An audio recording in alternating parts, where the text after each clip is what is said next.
ദൈവവചനമേ നമോ നമഃ. ജീവവചനമേ നമോ നമഃ. വചനദീപ്തിയിൽ തവഹിതം പോൽ ദൈവരാജ്യം പണിതിടുന്നേ. വിശ്വമഖിലം തവ മഹത്വം ദർശിപ്പതിന്ന ദൈവമഹത്വത്തിലേക്ക്.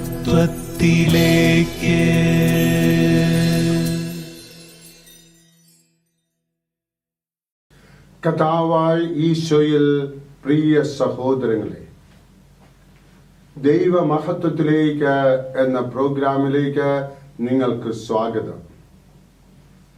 ആ സമയത്ത് ഹനാനി ദീർഘദർശി യൂദാ രാജാവായ ആസായുടെ അടുത്തേക്ക് ചെന്നു പറഞ്ഞു, നിന്റെ ദൈവമായ കർത്താവിൽ ആശ്രയിക്കാതെ സിറിയ രാജാവിനെ അഭയം തേടിയതിൽ സിറിയ രാജാവിന്റെ സൈന്യം നിന്റെ കയ്യിൽ നിന്ന് രക്ഷപ്പെട്ടു.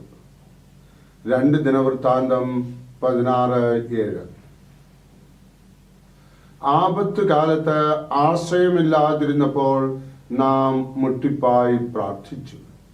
പ്രശ്നങ്ങൾക്ക് പോംവഴി ഉണ്ടായി. പ്രാർത്ഥനയ്ക്ക് മറുപടി ലഭിക്കുകയും ചെയ്തു. അപ്പോൾ ആത്മധൈര്യവും സന്തോഷവും ലഭിച്ചു. പക്ഷേ ഇപ്പോൾ ദൈവാശ്രയവും പ്രാർത്ഥനയും കുറയുന്നു. ഇനി ഭയപ്പെടാനില്ല, ദൈവിക സഹായം ആവശ്യമില്ല എന്ന് ചിന്തിച്ചു തുടങ്ങുന്നു. ധനവും സ്ഥാനമാനങ്ങളും ലഭിച്ചു കഴിഞ്ഞു. ഇനി ദൈവാശ്രയം കൂടാതെ തന്നെ ജീവിക്കാമെന്നാണ് ചിന്ത.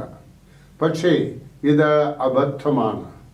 ഈ പരീക്ഷയിൽ നാം വീഴരുത്. ആദ്യം ദൈവത്തെ ആശ്രയിച്ച് വിജയം നേടിയ ആസാ രാജാവ് പിന്നീട് മനുഷ്യ സഹായത്തിൽ ആശ്രയിച്ചതിനാൽ ദൈവം ഇനി സഹായിക്കയില്ല എന്ന് പ്രവാചകൻ പറയുന്നു. യൂദായിലെ 3ാമത്തെ രാജാവായ ആസ ആരംഭകാലത്ത് ദൈവാശ്രയത്തിൽ ജീവിച്ചു. അക്കാലത്ത് എത്യോപ്യൻ സൈന്യം യുദ്ധത്തിനായി വന്നു. മനുഷ്യ സഹായം തേടാതെ ദൈവത്തിൽ ആശ്രയിച്ച് യുദ്ധം ചെയ്ത ആസ ജയിച്ചു. 2 ദിനവൃത്താന്തം 16:8. പിന്നീട് വേറൊരു യുദ്ധമുണ്ടായപ്പോൾ ആസ ആരാമ്യരുടെ സഹായം ആവശ്യപ്പെട്ടു. ഇത്തവണ ആസയുടെ വഴി തെറ്റിപ്പോയി എന്ന് പ്രവാചകൻ പറയുന്നു. ദൈവ നടത്തിപ്പ് അനുഭവിച്ചവർ, പ്രാർത്ഥന കൊണ്ട് കാര്യം നേടിയവർ ദൈവാശ്രയം ഉപേക്ഷിച്ചാൽ അവരുടെ ജീവിതം പരാജയമാകും. യേശുവിന്റെ വാക്കിൽ വിശ്വസിച്ച പത്രോസ് ജലപ്പരപ്പിൽ നടന്നു. സംശയിച്ച് ചുറ്റുപാടിൽ നോക്കിയപ്പോൾ മുങ്ങിച്ചാകാൻ തുടങ്ങി. നമ്മിൽ പലരും ദൈവത്തോട് ചോദിച്ച പല കാര്യങ്ങൾ നേടിയവരാണ്. ഇനി സ്വന്തം ബുദ്ധിയും കഴിവും കൊണ്ട് കാര്യങ്ങൾ സാധിക്കാം എന്ന് ചിന്തിക്കരുത്. താഴ്ചയിൽ നിന്ന് നമ്മെ ഉയർത്തുന്നവനായ ദൈവം ഉയർച്ചയിൽ നിലനിർത്താനും ആവശ്യമാണ്. ദൈവമാണ് അനുഗ്രഹങ്ങൾ തന്നതെങ്കിൽ നഷ്ടപ്പെടാതിരിക്കുവാനും ദൈവസഹായം വേണം.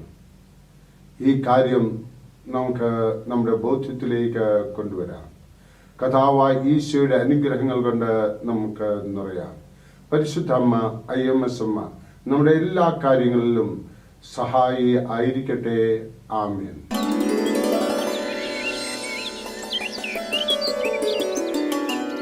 ദൈവവചനമേ നമോ നമഃ. ജീവവചനമേ നമോ നമഃ. വചനദീപ്തിയിൽ തവഹിതം പോൽ ദൈവരാജ്യം പണിതിടുന്നേ. വിശ്വമഖിലം തവ മഹത്വം ദർശിപ്പതിന്ന ദൈവമഹത്വത്തിലേക്ക്.